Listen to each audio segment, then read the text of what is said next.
My wife announced, "Your savings are mine now." I stayed silent. I'm a 35-year-old guy living in Cleveland, Ohio, and I'll never forget the exact moment this all started. It was 7 on a Thursday. We were sitting at the dinner table, and out of nowhere my wife, Amanda, looked me dead in the eye and said, "Your savings are mine now." She didn't smile, didn't flinch, just dropped that bomb like it was no big deal. My fork literally froze halfway to my mouth. I stayed silent, but in my head alarms were going off. I 35 male, married to Amanda, 33 female, for 8 years. No kids. We live in a 2-story house in the suburb. I work as an IT systems analyst, pulling in around $92,000 a year, and Amanda works part-time at a boutique shop, making maybe $18,000 a year. From day one, I'd been the saver in our relationship. I kept a separate savings account under my name with around $148,000 in it. My safety net, the result of 15 years of careful budgeting, freelance gigs, and saying no to a lot of dumb purchases. Amanda always knew I had savings, but she'd never asked about it in detail. Until now. That Thursday evening started like any other. I got home at 6:15, changed into sweatpants, reheated leftovers, and sat down across from her. The TV was muted, plates clinked, and then she just dropped the line, "Your savings are mine now." I didn't argue. I didn't even ask what she meant. I just stared at her, then calmly said, "Pass the salt." Inside, though, I was rattled. The next morning, at exactly 7:20, I caught her on the phone in the kitchen. She whispered, "Don't worry, once I have his savings, we're set." I froze in the hallway. My first thought, she's cheating. She's planning a future with someone else using my money.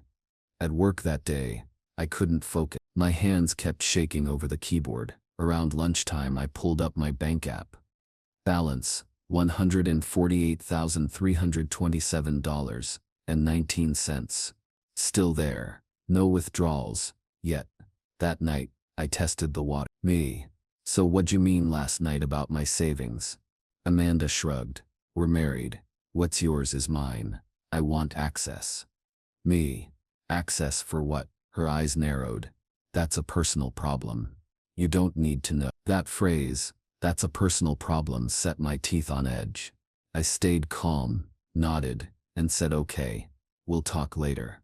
But in my head, the investigation had already started. Step 1.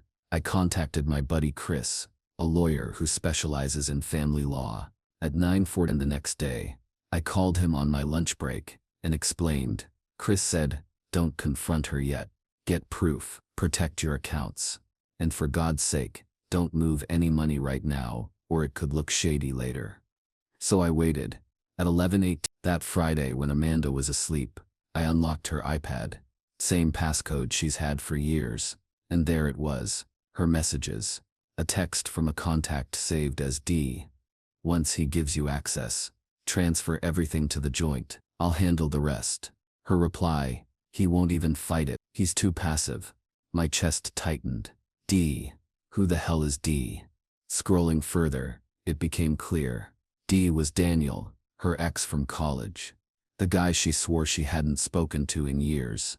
I took photos of every message, screenshots, timestamps, backups to a hidden folder. The next morning, I went to the bank at 9:01 sharp, talked to the branch manager, froze the account so no one but me could touch it, set up alerts for any attempted access. Then I waited. Sunday afternoon, Amanda came storming into the living room at 3. "Amanda, why can't I log into your savings? The password doesn't work." Me. "Because it's my account." "Amanda, we're married. I have a right." Me. "Show me the law that says that." Her face went red. "Are you kidding me?" She stormed upstairs, slammed the door. A minute later I heard her on the phone, hissing. "He's not budging. What do I do?" That was enough for me. I forwarded the screenshots to Chris. His response came fast. "This is gold. Keep gathering. Don't tip your hand yet. We'll make sure she hangs herself with her own word." So I kept acting normal, cooking dinner, watching Netflix, playing the role of the clueless husband. Meanwhile, I was documenting everything. On Tuesday, Amanda upped the game. She left a printed budget plan on the counter at 6. It literally listed my savings as household assets. Next to it, a handwritten note. Transfer by Friday or we're done. I laughed out loud. That was her threat. Divorce. I texted Chris a photo. He called me immediately. Perfect. That's attempted financial coercion. Courts love this kind of evidence. Just stay cool. That night, while she was showering, I checked her email. Another gem. An exchange with Daniel. Subject line. Future plans. Amanda, once I have his savings, we can finally get the condo in Miami. Daniel, told you it'd work. Just don't slip up. My heart raced, but my face stayed calm. If Amanda thought I was passive, I was going to let her keep thinking that. By Thursday, the deadline she'd set, Amanda was buzzing with energy. She kept pacing, checking her phone, muttering under her breath.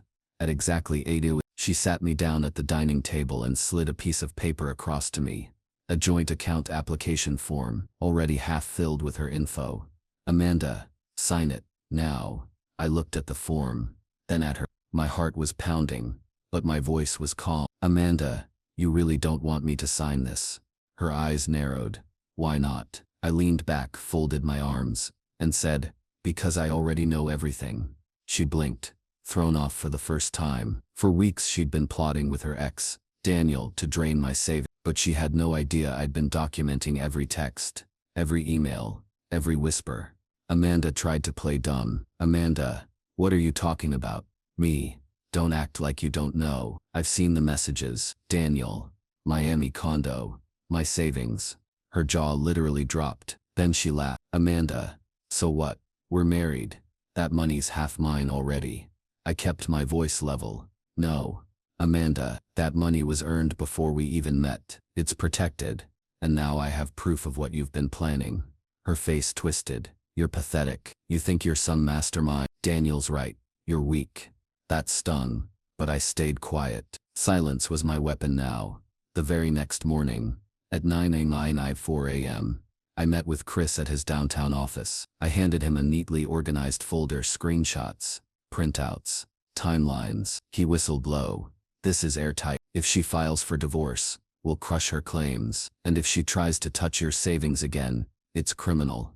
Chris helped me set up a trust, moving my $148,000 into a protected account. Amanda would never see a dime. That night, Amanda confronted me. Amanda, where's the money? I know you moved it. Me. That's a personal problem. Her scream could have rattled the windows. She stormed out of the house at 10:13 p.m. and didn't come back until dawn. While she was gone, I checked her car's GPS logs. At 11:47, her car was parked outside a dingy motel on the east side of town, room 24. I didn't even need to guess who she was with. The next morning, I dropped an anonymous tip to the motel manager, pretending to be concerned about illegal activity. Later, I got exactly what I wanted. A security cam photo of Amanda and Daniel walking in together, arms around each other. Evidence. Secured. 2 days later, at 6:29 p.m., Daniel actually showed up at my house, slimy grin, leaning against his car like he owned the place. Daniel, you're gonna make this easy, right? Sign the joint account, give Amanda access, and we'll be out of your life. Me. We. So you're openly admitting this scam now? He smirked. Look, man, you're boring. Amanda deserves better. We'll take the money. You keep the house. Everyone wins. I stared at him for a long moment, then pulled my phone out of my pocket. Thanks for saying that, Daniel. You're on speakerphone with my lawyer. The color drained from his face. He bolted before I could say another word. Chris texted me later. Perfect. We'll use that. On Monday morning at 8:55 a.m., Chris filed divorce papers on my behalf, citing marital misconduct, attempted financial coercion, and evidence of infidelity. Amanda was served at her boutique job by a process server in front of her coworker. She blew up my phone with texts. How could you do this to me? You'll regret this. Daniel says you can't prove anything.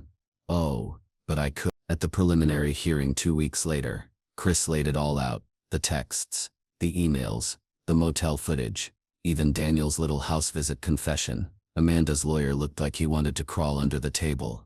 Amanda tried to cry in court. He's making this. Daniel and I are just friends. The judge leaned forward and said, friends don't plan to purchase condos with someone else's money. The ruling came fast. Amanda got nothing from my savings. The house, mine, since I'd bought it before the marriage. She was ordered to move out within 30 days.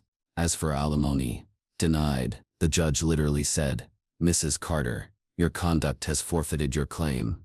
Daniel, he wasn't so lucky either. Turns out he'd been behind on child support for his own 2 kids. When Amanda's messages got added to the record, his ex-wife's lawyer pounced. Last I heard, his wages are being garnished, and he's facing contempt charges. Amanda ended up moving into a cramped apartment downtown. She kept texting me for weeks, begging, then raging, then begging again. "I made a mistake. Please talk to me. You ruined my life. We can fix this. I still love you." I never replied. 6 months later, I was officially divorced, financially intact, and honestly, lighter than I'd felt in years. I upgraded my car, repainted the house, and even started dating again. Friends asked me if I regretted staying silent at first, when Amanda announced her little plan. Honestly, no. That silence gave me the time to build the strongest case possible. If I'd blown up right away, she might have covered her tracks. Instead, she underestimated me, and that was her downfall. Here's the ironic kicker. A buddy of mine saw Amanda last month. Guess where? Working as a cashier at the same bank branch where I froze my account. Life has a dark sense of humor. She used to call me passive, but in the end, staying calm and methodical destroyed her entire plan. So yeah, my wife announced, "Your savings are mine now," and I stayed silent. Turns out silence was the loudest answer I could have given. P.S. Amanda, if you're still lurking my socials like I know you do, enjoy those minimum wage paychecks. Miami condos don't come cheap.